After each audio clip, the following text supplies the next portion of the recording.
अस्सलाम वालेकुम। आज मैं आपके साथ शेयर करूंगी मेडिटेरेनियन और मिडल ईस्ट के कुछ जायके। इस एक रैप में आप मुख्तलिफ चीज़ें सीखेंगे। तो सबसे पहले बनाएंगे हम तहीनी सॉस।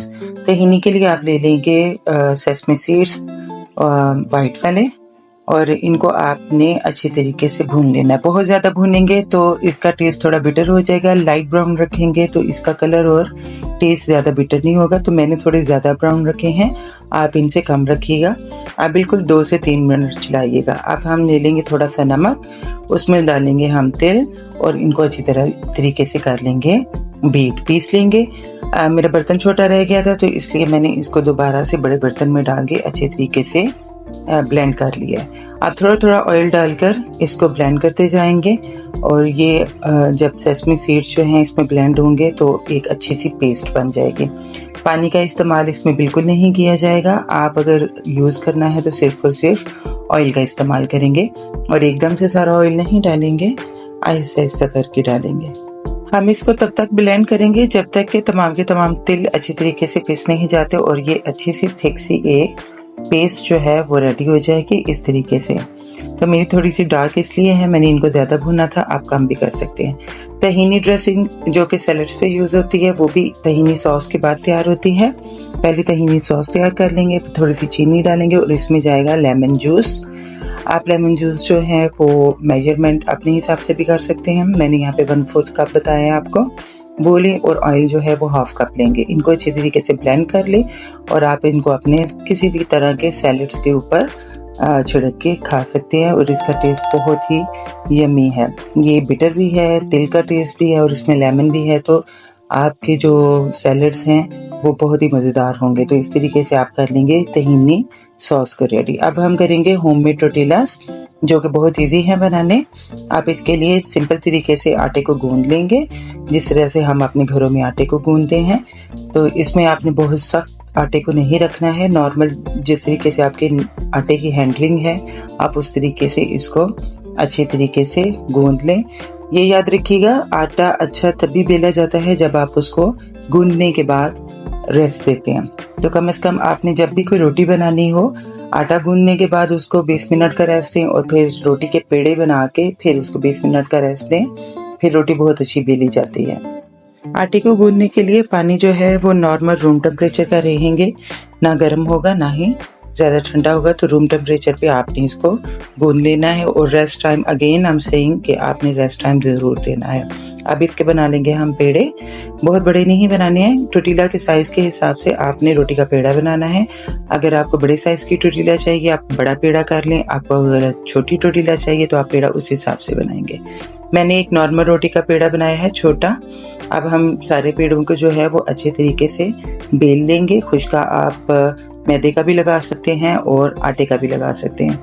तो बहुत कम खुश्का लगाइएगा, ज़्यादा नहीं लगाना। और रोटी जो है वो इसकी बहुत ही बारीक सी बेली जाती है ताकि ये हल्की सी आंच पे जल्दी से पक जाए, तो मोटी रोटी नहीं होती है।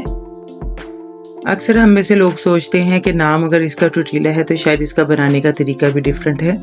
ये याद रखें, सेम चीज़ें जब डिफरेंट कंट्रीज़ में इस्तेमाल हो रही हों तो उनके नाम अपने अपने एरिया के हिसाब से होते हैं, लेकिन बनाने के तरीके अक्सर सेम ही होते हैं। तो ये रोटी ही है जो कि मैक्सिकन एरियाज़ में ज़्यादा यूज़ की जाती है, लेकिन ये हमारी नॉर्मल रोटी से बहुत ही पतली होती है। तो हमारी अम्मी अगर इतनी पतली रोटी देखे तो वो कहेंगे पापड़ बना दिए।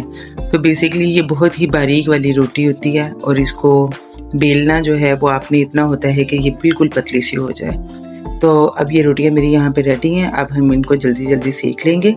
सेकते हुए आपने हीट बहुत ज़्यादा नहीं रखनी है और इसको ज़्यादा देर भी नहीं पकाना है। जस्ट ये अपना कलर चेंज करेगी और 1-2 फूल इसके ऊपर पकने का आ जाएगा तो आप इसको उतारते चले जाएंगे। जब आप इसको उतारेंगे तो आपने ये ख्याल रखना है कि आपने इसको फ़ौरन कपड़े में लपेटना है, क्योंकि ये इतनी पतली होती हैं कि हवा लगने से ये बहुत जल्द जो है वो अकड़ जाएंगी। अब हम बना लेंगे सत्ज़िकी, जो कि एक तरीके से आप समझे कि आपका रायता होता है। इसमें सिर्फ आपने ये करना है, योगर्ट को कर लेना है ग्रीक योगर्ट।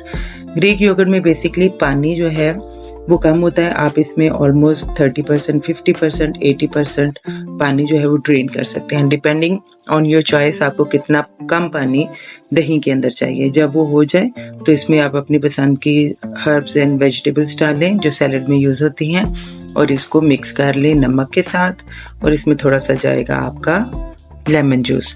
तो बेसिकली ये तज़ीकी जो है वो आप कह सकते हैं रायता है, लेकिन पाकिस्तानी रायते में हम दही में से पानी नहीं निकालते। तो इसमें आपने ग्रीक योगर्ट को यूज़ करना है। ग्रीक योगर्ट का मतलब ये होता है कि जब दही जम जाए तो उसमें से आप जितना पानी आपको रिक्वायर्ड है आप उतना निकाल लें, तो वो ग्रीक योगर्ट बन जाएगा। तो मैंने यहाँ पे क्यूकम्बर का सिंपल इस्तेमाल किया है, इसके अंदर लिया है। आप चाहें तो कोई और वेजिटेबल डालना चाहें डाल सकते हैं। थोड़ी सी फ्लेवरिंग के लिए मैंने इसमें मायो यूज़ की है, और इस तरीके से ये हमारे तज़ीकी तैयार है। सैलड के लिए मैंने सलाद पत्ते और अनियन सिंपल लिए हैं। इसमें किसी किस्म का मैंने विनेगर या लेमन इस्तेमाल नहीं किया है। आप अगेन अपनी चॉइस से कुछ और भी ले सकते हैं। स्पाइस एंड हर्ब चटनी एक वीडियो में आपके साथ शेयर हुई है, आप वहाँ देख सकते हैं। अब बनाएंगे हमारी मेन डिश फलाफल। फलाफल के लिए आपने चनों को 24 आवर्स के लिए सोक करना है। 24 आवर्स इसलिए करने हैं क्योंकि हमने इनको बॉईल नहीं करना, ये कच्चे ही ग्राइंड किए जाएंगे, तो इसलिए इनका अच्छे तरीके से भीगा हुआ होना बहुत ज़रूरी है। इसमें स्पाइस एंड हर्ब्स आप डालेंगे, अनियन डालेंगे और हरी मिर्ची डालेंगे। हरी मिर्ची आप अपनी पसंद से कम या ज़्यादा कर सकते हैं। अनियन बहुत ज़्यादा नहीं डालेंगे वरना ये अनियन जो है वो अपना पानी छोड़ देंगे। तो हमने एक नॉर्मल से जो है वो प्याज लेने हैं जो सिर्फ इसके अंदर अपना एक टेस्ट देंगे, और अच्छी तरीके से आप इसको चॉप कर लेंगे। मेरे ये चॉपर क्वाइट अच्छा है, इसमें काफ़ी बारीक चॉप होता है। आप अपने चॉपर को देख लें, हमें ये बारीक चाहिए ताकि ये बाइंडिंग अच्छी हो जाए इसकी, क्योंकि इसकी बाइंडिंग में किसी भी किस्म का आटा, मैदा या कॉर्नफ्लावर वगैरह यूज़ नहीं होता है, अंडा वगैरह नहीं यूज़ होता, तो इसलिए इसमें आप जो है वो इसको अच्छा पीसेंगे ताकि इसकी बाइंडिंग अच्छी हो। तो सिंपली आपने बनाते साथ ही इसमें रोल करते जाना है कोफ्तों की तरह, और इसको प्री हीटेड ऑयल में डालते चले जाना है। ऑयल हीट अप करने के बाद मीडियम टू लो के बीच में रखें, क्योंकि चने जो हैं वो कच्चे होते हैं, पकने में थोड़ा सा टाइम लेते हैं। तेज़ हीट रखेंगे तो ऊपर से जल्दी ब्राउन हो जाएंगे, अंदर से पक नहीं पाएंगे। तो इस तरीके से हम तमाम तर फलाफल रेडी कर लेंगे। अब हम करेंगे रैपिंग इसकी। रैपिंग में पहले लगाएंगे स्पाइस एंड हर्ब चटनी, फिर लगाएंगे आप सलाद, उसमें रखेंगे आप फलाफल तोड़कर, थोड़ा सा इसको दबा के तोड़ लें, और फिर इसके अंदर हम जो है वो अपना तज़ीकी सॉस लगाएंगे। ये देखिए अच्छी तरीके से पक चुके हुए हैं। आप सॉस लगाएं और इसको अच्छी तरीके से रैप करें और वो खाएं। इंशाल्लाह आपको बहुत मज़ा आएगा। डिफरेंट आपके फ्लेवर्स हैं इसके अंदर। होपफुली यू लाइक्ड इट, और इसको एंजॉय करें, बनाएं और कमेंट में ज़रूर बताएं आपको ये कैसी लगी। Take care.